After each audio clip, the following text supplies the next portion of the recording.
All right, what's going on, CoD Familia? It is your boy BN, aka Mr. Kingdom Builder, and today I wanted to show you a little bit of what has been happening in Server 5 between the two top alliances. We got BDL and ZODs.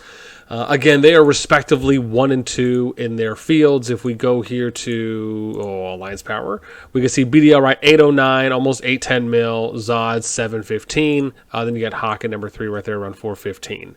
So this, at the moment, right, is some of the fighting that we've been seeing. Now, this obviously doesn't show everything. They actually had a couple kind of big fighting instances. Unfortunately, I just didn't get an immediate opportunity to capture any of that. However, I wanted to show you and give you an update on what is currently happening here and some of what we're going to be trying to get you throughout Server 5 Zone 3 fight. Again, depending on how long it's going to last, and then how many, nice kind of big instances we're going to get.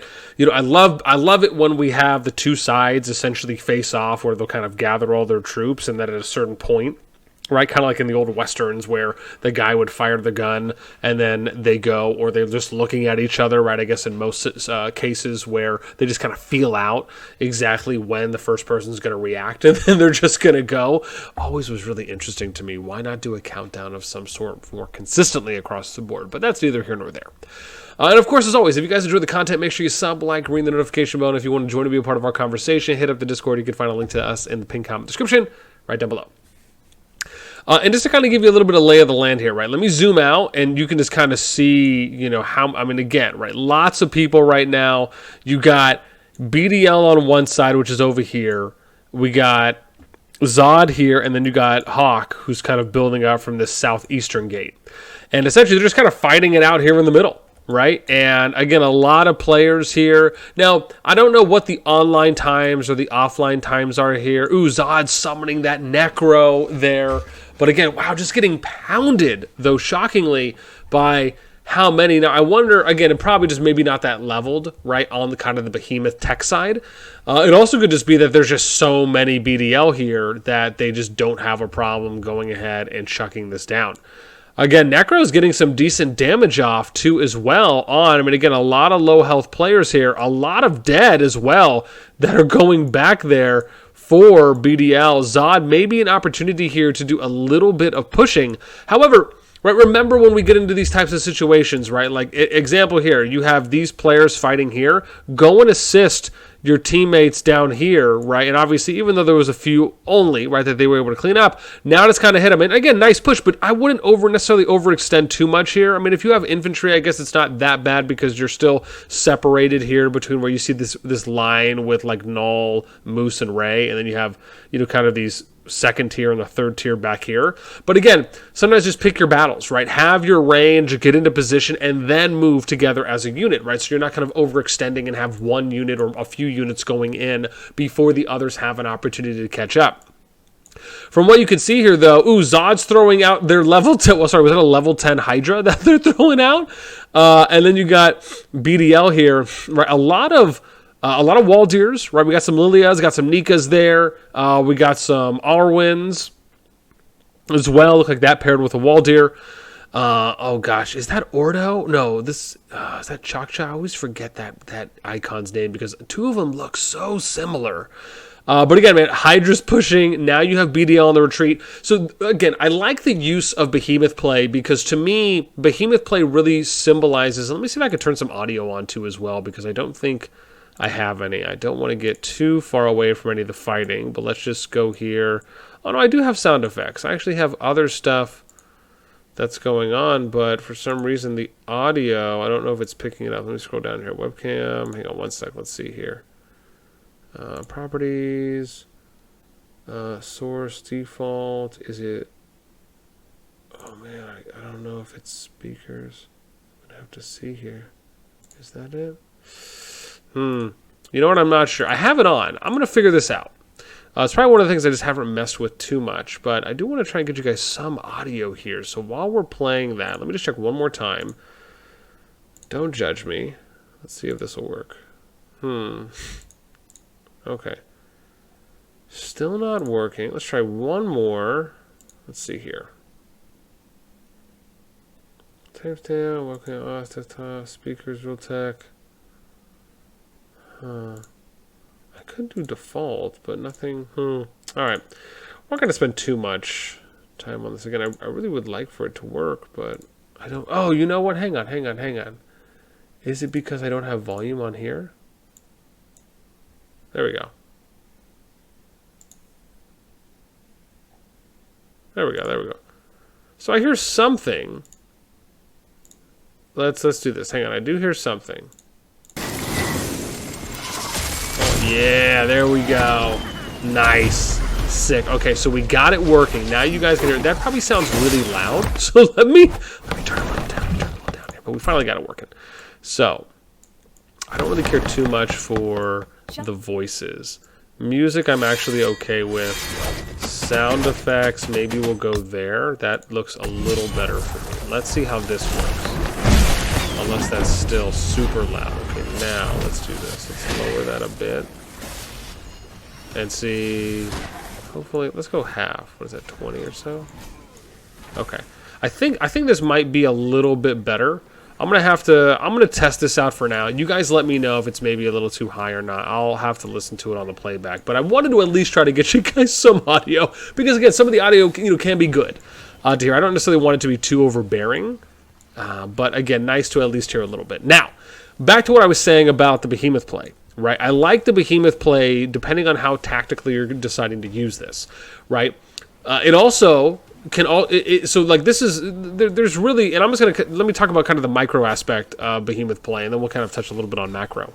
So, kind of micro usage where you're doing it more kind of in that instance situation of, okay, well, I need to push out, I need to defend, I need to try and disperse, right? You can kind of use Behemoth also as a CC type play to kind of divide and conquer your opponents. And then on the kind of macro, that's just one example. On the kind of macro scale of Behemoth play, it's who's going to use their Behemoth first. Because let's say you guys are each have, you each have the same Behemoths, you're pretty much at the same tech, you can make the argument that, right, the first person to use their Behemoth could be at a disadvantage. They could also be at an advantage.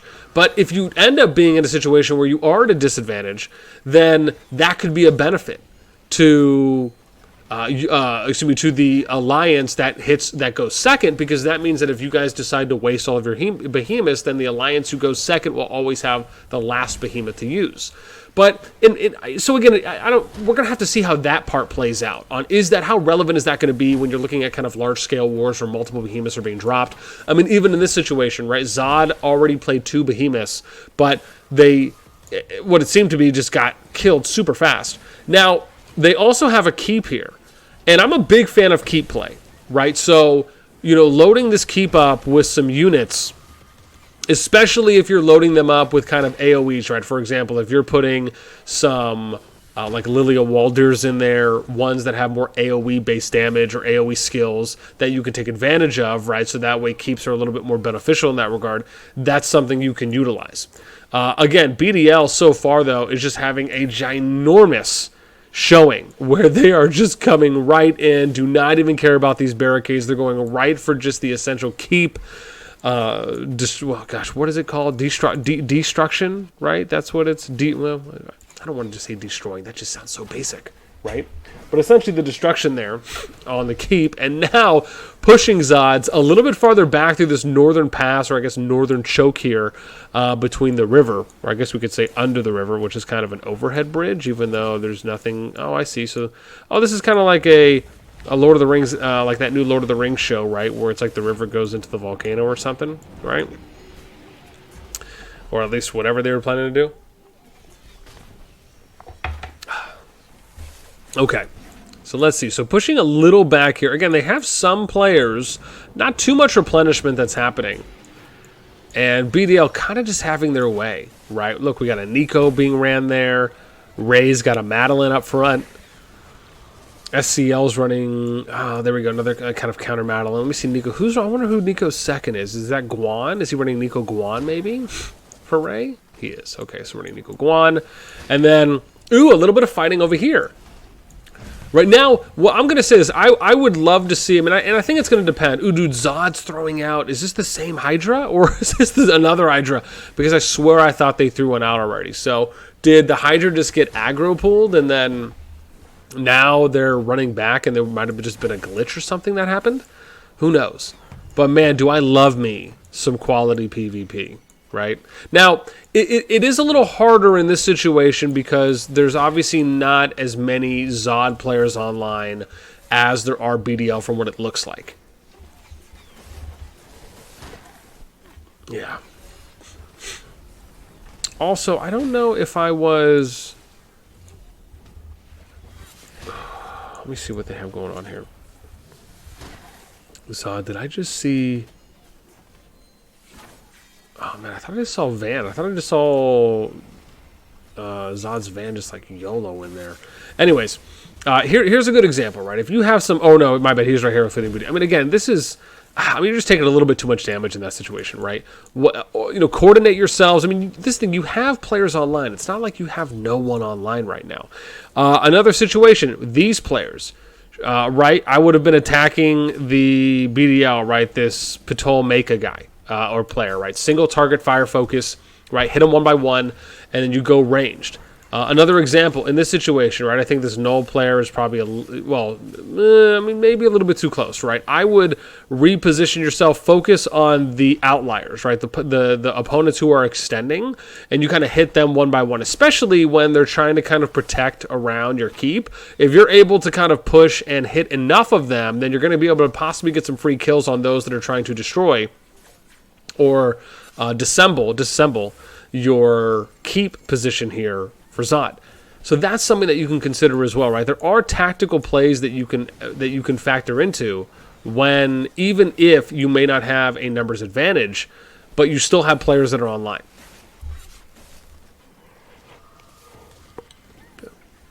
I mean, an example here would just be like throwing time bombs, right? Just one. Or if you're able to get close enough, right, throwing some shadow games. Time bomb is just a nice kind of epic, kind of budget AoE artifact that you can run. And I think they actually just threw one down right here. So you can kind of see the clock and the hand that was going up. Dealt some damage right here to No Mercy. So that's an example of something that you can use here when you have AoE, right? It's kind of like the nice budget-friendly AoE damage dealer that you can use right now if you're kind of more on the free-to-play. Same thing here, right? You see the clock, another time bomb that just got thrown down, right? So after it detonates, you see the hand going. Once it kind of goes all the way around a circle and back up to 12, right? It'll do damage based on who it's on. And again, can do multi-2 as well if you can get some good ones thrown down. Frost Barrier, another dual time bombs being thrown down. Right, Frost Barrier is nice because it obviously gives you immunity for a set period of time. So that's something that you can take advantage of. There's also Sacred Shield as well. I hope I'm not getting those mixed up for Sacred Shield and Frost Barrier. Because one is essentially a damage soak, and then the other one is immunity based on. And when I finish this, we're going to take a look at that. This is why I need to start reading these things every day so I can make sure that I am going to quote them correctly. But yeah, I mean, this isn't that bad right now, right? Zod still sending out more units. Getting a little more replenishment here on the west side. The northern side looks like there's a few more units that are coming down, but they have to get out of that choke point, right? This is really important. You don't want to be stuck in a choke. Oftentimes, if you watch any of my PvP from SS1, right, if you're seeing the bridge fighting that's happening, you don't want to sit there in a choke point because it clusters and makes it so that your units kind of overlap on each other. It doesn't really push anyone aside. So in those situations, you're going to take more AoE damage and more overall damage than you need to, right? So, spreading out, not being in a situation where you're clumping, right, or kind of hiving in certain situations helps out a lot. In addition, I don't know if, these players are in, a Discord call or if they're in some type of a voice call so they can coordinate a little better. It didn't necessarily seem like that. I think there's some instances we've seen on SS1 where groups of players, not maybe everyone that's out on the field, but we've seen pockets of players that have shown us levels of coordination that looks good. It looks crispy, right? And I like it because you see them moving, swaying or moving, repositioning. And, there was, I think, a few situations where we saw like 10 to 15 players that were doing this very consistently. And they were even kiting as well, so they would fight. If they're getting pushed, they kite back. They wait for a brief, a moment to re-engage, and now they're pushing back. And we even saw them single target fire focusing or single targeting out units one by one. And that's exactly what I love to see, right? When you have the opportunity to do those. And like I said, in this situation, this is just right, kind of letting BDL, again, right, you want to try and protect your choke here in almost all situations. Oh, man, dude, the yawns are so heavy right now, broskies. That's going to help. Thank you. Thank you. Oh, thank you, Tissue, for helping the team. Ooh, a little replenishment here. Okay. And the reason I think some of these fights can actually be pretty good here is because everyone is still close together, right? You're not really having to run a super far distance because right now BDL and ZODs are, for the most part, right, one flag length apart. So you're going to have more or less equal replenishment and refill intervals on both sides, but it really just is going to come down to how many players does one side have online versus the other. Ooh, did I just see a Hydra get thrown down? Interesting. Who's... Oh, man, where is it? Did I miss it? How far is it? Oh, interesting. So the Hydra got thrown down and ended up coming over here to the flag to do some attacking. Okay. I mean, again, man, I'll say it, man. BDL has a lot of people online. Dude, Zod throwing down another one. Where did they throw the giant at?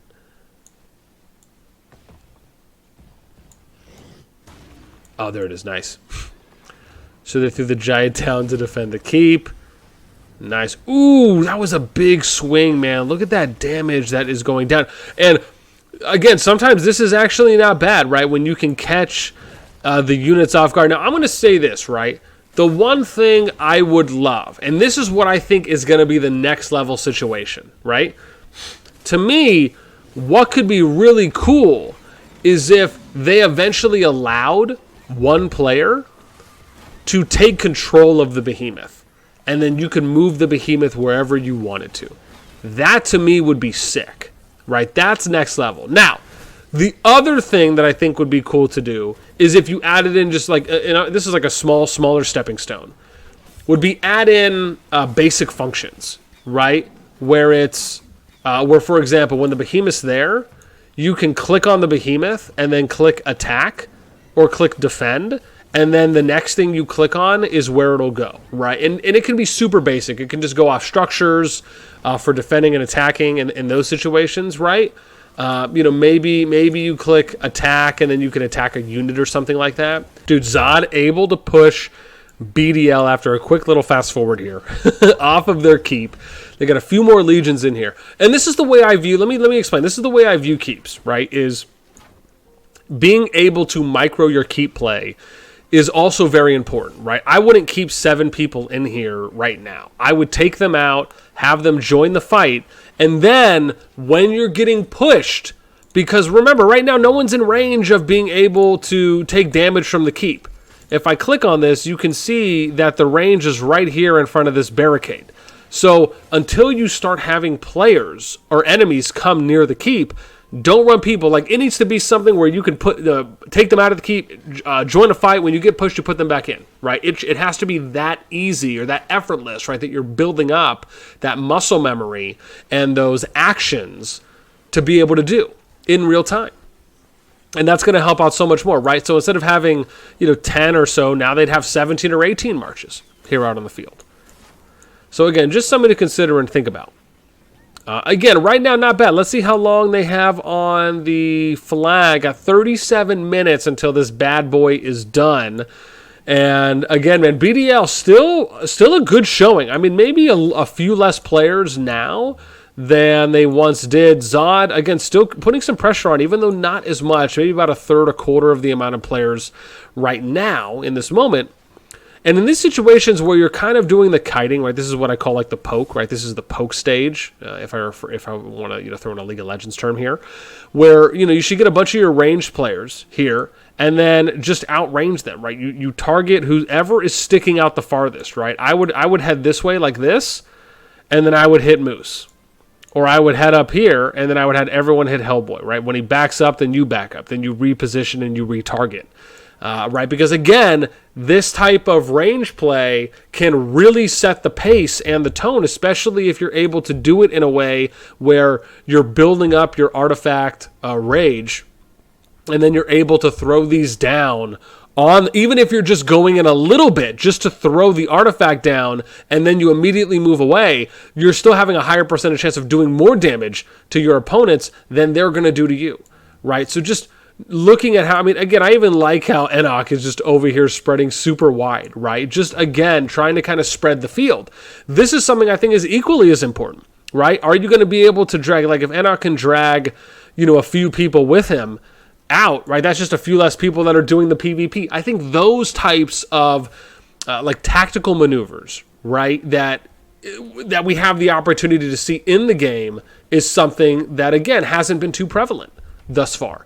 And that's why it really lends itself to the potential of where PvP can go in COD, right? I think there's just, we are scratching the surface right now on the level of depth that we can really get to. And again, man, I'm so happy to be able to watch a lot of fights and as many as I can to kind of look at how alliances and players are doing at different stages. That is something that is incredibly enjoyable to me. Okay. With all of this being said, I think I'm probably going to go ahead and stop it here. Again, I'm happy to give you guys a nice little taste of what I thought was some good, thorough PvP as far as in its duration for where S5 is at right now. Again, if there's more action that happens later, which I'm sure it will, right, I'll try and capture as much as we can for you. Maybe here in a bit after the flag goes down, and we'll see kind of what happens on the next Connect. I'm sure that could be something that they're waiting for to kind of do a little bit more of a push, but we'll see. Right? And again, as always, I hope you guys enjoy the content. I hope you enjoy the commentary. I hope you enjoy the coverage. I'm going to try and show off and give you guys as much as we can from all of the kingdoms, at least when, where, and if I'm available in that moment. So yeah, that's it for me. So as always, man, I hope you guys enjoy. Until next time, I will catch you later.